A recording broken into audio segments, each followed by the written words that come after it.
Presunto culpable. Bajo escrutinio. Los archivos GRAP. Episodio 6. La larga sombra de la injusticia.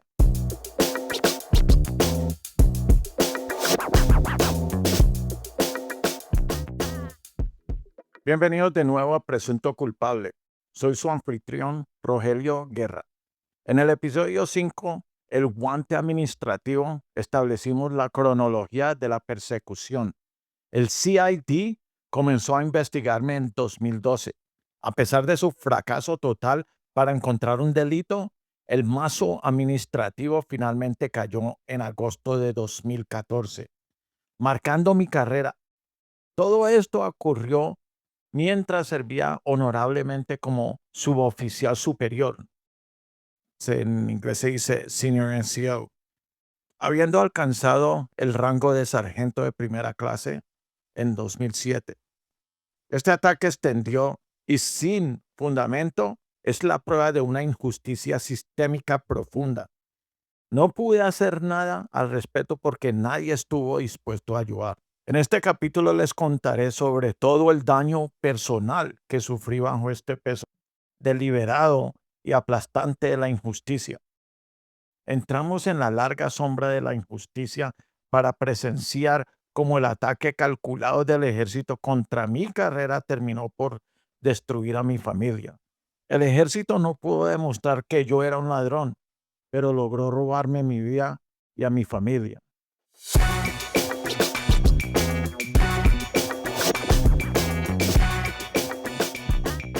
La suspensión administrativa, el FLAG, que recibí en agosto de 2014, inició un catástrofe de cámara lenta. El castigo no fue una acción disciplinaria clara, fue una sentencia de humillación crónica diaria y ruina financiera y diseñada para desgastarme hasta el día de mi jubilación. El trayecto agotador y lo absurdo del caso.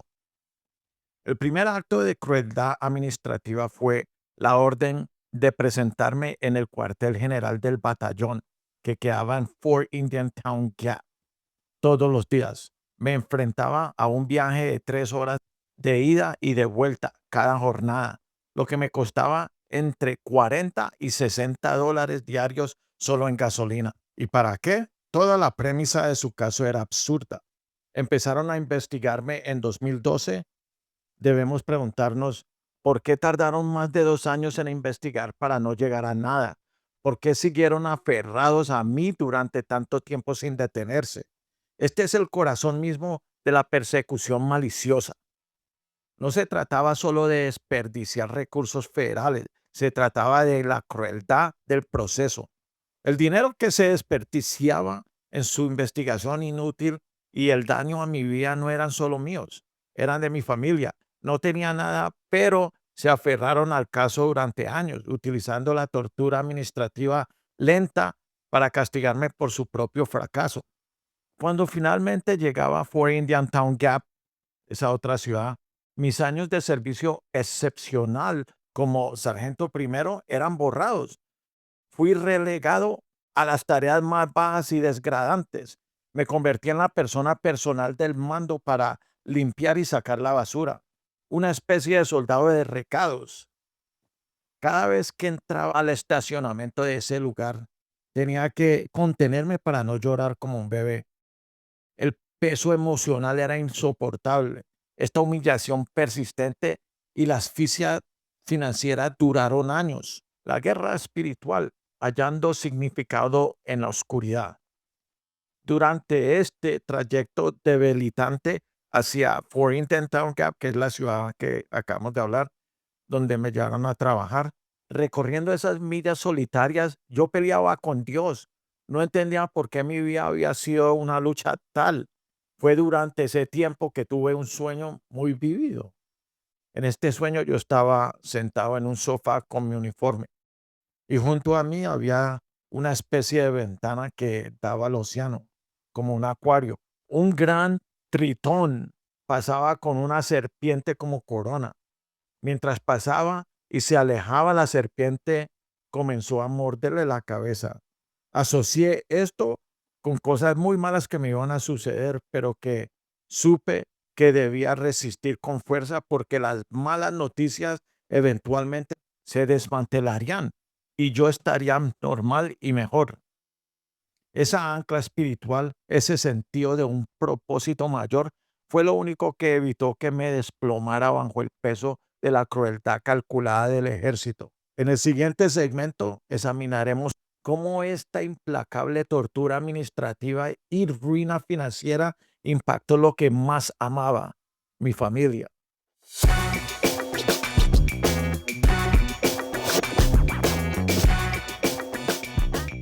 Este segmento es la larga sombra de la injusticia. El sufrimiento infligido por la Guardia Nacional del Ejército no se limitó a mi uniforme. El estrés crónico, la hemorragia financiera y el estigma de la suspensión se filtraron directamente en mi hogar, cobrándose la segunda y más dolorosa víctima del escándalo G-Rap, mi familia. El puro agotamiento financiero de la persecución puso una tensión intolerable en toda mi vida. El costo del trayecto diario de 3 horas, esos 40 a $60 de gasolina cada día, no salía del presupuesto del ejército, salía de los fondos de mi familia.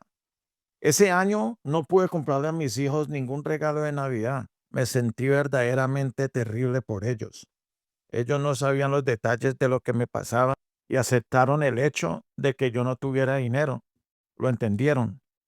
Fui bendecido con su resiliencia. Para poner comida en la mesa, tuve que pedirle ayuda a mi padre. Le dije que no creía que pudiera pagarle. Él siempre me apoyó. Me sentía mal por él, porque apenas ganaba dinero como para él mismo y ahora a mis 40 años, él me estaba ayudando. Entonces llegó el ángel inesperado, mi madre. Aunque estaba en Colombia y ella no habíamos hablado de forma constante desde que yo tenía casi 5 años hasta que cumplí como los 35. Ella se convirtió en el ángel de mi guardia. Ella oraba por mí y era con ella con quien yo lloraba. Yo no le lloraba a nadie. No sé, ella como que tenía algo que le golpeaba a uno en el corazón para uno poder soltarle todo, porque no le mostraba mis lágrimas a nadie más. Esta experiencia, la humillación, la necesidad constante de caridad, me quebró, pero también me rehizo. Ya era humilde antes, pero estos momentos me hicieron aún más. Empecé a dar a los pobres, daba a la iglesia, comencé a ir a la iglesia, buscando desesperadamente la ayuda de Dios. Cada segundo se sentía como un día, cada día como un año y cada año como una eternidad. La distancia emocional y el estrés implacable corroyeron los sentimientos de mi matrimonio. El ejército se aseguró de que yo estuviera perpetuamente en la quiebra, convirtiéndome en proveedor en un vacío emocional dentro de nuestro hogar. A pesar de los intentos del mando por humillarme, asignándome trabajos serviles, hubo un cambio. Mis habilidades y compromiso no pudieron ser reprimidos por completo. El mando decidió ponerme a trabajar en algo totalmente diferente, suboficial de retención de la brigada, en inglés, Brigade Retention NCO. Como en todo lo que hice en mi vida, estaba decidido a ser el mejor. Me aseguré de hacer el trabajo con el amor y la pasión que siempre aporté a mis deberes. Viajaba a los sitios de entrenamiento sin siquiera tomar tiempo libre compensatorio para mí, para asesorar y retener a los soldados. No solo era bueno, fui elogiado por varios comandantes, tanto a nivel de batallón como la brigada. Bueno, es algo así. Un escuadrón viene como de 7 personas, digamos, de 7 a 12 personas, ¿cierto? Algo así. Y 4 a 5 escuadrones hacen un platoon y 5 platoons hacen una compañía y 5 compañías hacen un batallón. Y me imagino que son 5 batallones hacen una brigada. Y así la brigada ya es lo más alto. Por la ayuda que brindé en la retención de los soldados. Incluso daba presentaciones a oficiales de alto rango sobre estrategias efectivas de retención. Sentí el amor y el respeto de aquellos que me permitieron hacer ese trabajo. demostrando que mi integridad y desempeño nunca fueron el problema. Mientras realizaba un trabajo sobresaliente, la suspensión administrativa de agosto de 2014 permanecía activa, colgando sobre mi cabeza como una guillotina. Mi fecha de jubilación se acercaba en el 2016. Me acerqué al mando e hice una petición razonable, que me reengancharan por solo un año, hasta que la investigación se cerrara definitivamente y se retirara la suspensión. Era mi forma de mantener mi carrera y darles tiempo para conseguir su error. Se negaron, no me permitieron reengancharme, asegurándose de que mi tiempo terminara mientras la suspensión, el símbolo de su propio fracaso, seguía ondeando sobre mi historial. Esta negativa fue el acto final de crueldad administrativa que garantizó que mi carrera terminara en desgracia. A pesar de 2 años de desempeño impecable como suboficial de retención. Ahora aquí viene una de las partes más peores y maliciosas que el CID y mi mando hicieron. Una traición sistémica de lo que no me enteré hasta que después de jubilarme, cuando ya era demasiado tarde para luchar.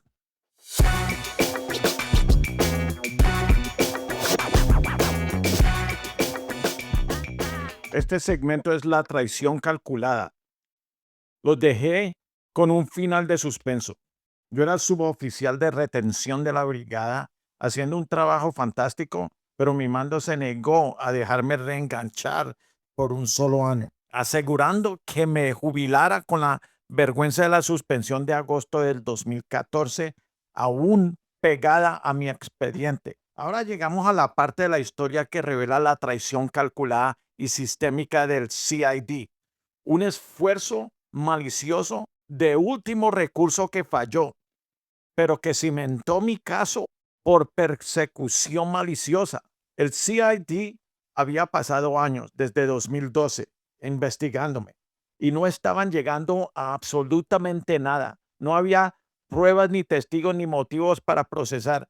Sin embargo, unos meses antes de mi jubilación en 2016, sus agentes lanzaron una ofensiva final y desesperada. Los agentes del CID, actuando como si fueran una especie de agencia omnipotente que pudiera presionar a todo el mundo, intentaron vender su caso sin fundamento total a múltiples niveles del gobierno. Fueron al gobierno federal para ver si podían procesarme ahí. Los rechazaron. Luego fueron a las autoridades estatales. El Estado vio la basura que tenían y se negaron a aceptar el caso. Finalmente fueron a las autoridades de la ciudad. Una vez más, la ciudad echó un vistazo a su expediente y se negó a aceptar la porquería que tenían. Qué tremendo idiotas estos manes, men. Yo no sé cómo pensaban que se iban a meter a hacer una cosa así tan estúpida. Y sabe que gracias a Dios yo tengo a Dios encima. Dios estaba allí a cada momento conmigo. ¿Qué tipo de persona o agencia iría sin nada para procesar a alguien pensando que simplemente podrían forzar el caso? Esto demostró que harían lo peor de lo peor solo para dañarme. Todo este esfuerzo es un ejemplo del libro de texto de persecución maliciosa. Y uno se tiene que preguntar, ¿por qué? ¿Qué les hice yo a esta gente? La parte más indignante de toda su operación es esta. Primero, el CID podría haberme sometido a una prueba de detector de mentiras. Vi que sucedía todo el tiempo en otros casos porque yo trabajaba con ellos cuando trabajaba en Panamá. Si esa persona pasa el polígrafo, el CID deja de perseguirla. Pero ¿por qué no me dieron a mí ese examen? ¿Por qué no me trajeron allá y me cuestionaron, me leyeron los derechos? Ellos usan polígrafos como una medida rutinaria de integridad, pero tenían miedo de escucharme, tenían miedo de la verdad. Segundo, tras años de investigación, estos idiotas ni siquiera me llamaron para interrogarme. Oiga, ustedes policías que están allá, yo era policía. Si yo tengo a alguien que es el culpable de cualquier delito, lo que sea, hay que traerlo para hablarle. Yo ni siquiera dije yo que era un abogado ni nada. Yo ni siquiera pagué para un abogado porque yo no necesitaba un abogado. Yo no había hecho nada. Nunca me dieron la oportunidad de presentar mi versión, de rebatir sus sospechas o siquiera de escuchar las acusaciones específicas. Me condenaron basándose enteramente en sus propias suposiciones e intentos fallidos de construir una narrativa. La investigación no se trataba de encontrar la verdad, se trataba de destruirme.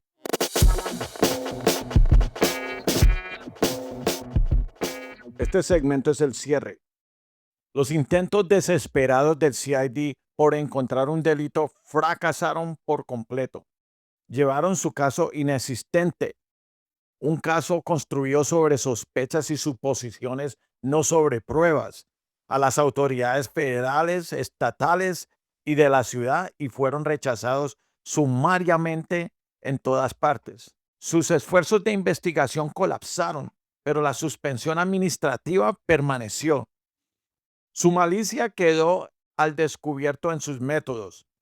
Se negaron a usar la herramienta rutinaria del polígrafo porque temían oírme confirmar la verdad. Y después de años de investigación, el insulto profesional definitivo, nunca me interrogaron. Me condenaron mediante el silencio y la inacción. El ejército no logró encontrar corrupción en mis registros, pero el efecto corrosivo de su persecución maliciosa se filtró en cada rincón de mi hogar. La presión implacable del trayecto diario de 3 horas, la ruina financiera que me obligó a depender de mi anciano padre, la humillación constante de la tarea de la basura, todo fue diseñado para quebrantarme. En nuestro próximo capítulo pasamos al sufrimiento crónico, al golpe administrativo final y fatal. El ejército no pudo demostrar que yo era criminal mientras servía, así que decidieron cometer un crimen contra mí mientras me jubilaba. En el episodio 7, el golpe final, detallaremos el impacto más grande que recibiría antes de dejar el ejército. Esto fue un error de procedimiento, fue una acción administrativa tomada por mi mando que fue nada más y nada menos que ilegal. Escucharon la prueba definitiva de que la intención del mando no era cerrar una investigación, sino infligir el máximo daño financiero y profesional mientras yo cruzaba la puerta de salida. Suscríbete a Presunto Culpable bajo escrutinio para escuchar cómo esta guerra política concluyó con un acto ilegal de sabotaje institucional, preparando el escenario para las trágicas consecuencias personales que siguieron. Gracias por escuchar este episodio. Ahora les voy a hablar de mi compañía, Warstone Detective Agency. Cuando necesitas respuestas, necesitas a los mejores. Durante años, los residentes y negocios de Filadelfia y de todo el estado de Pensilvania han votado que Warstone Detective Agency, como el nombre principal en discreción y resultados, nuestra reputación se basa en una base de experiencia profesional en la aplicación de la ley y un compromiso inquebrantable con nuestros clientes.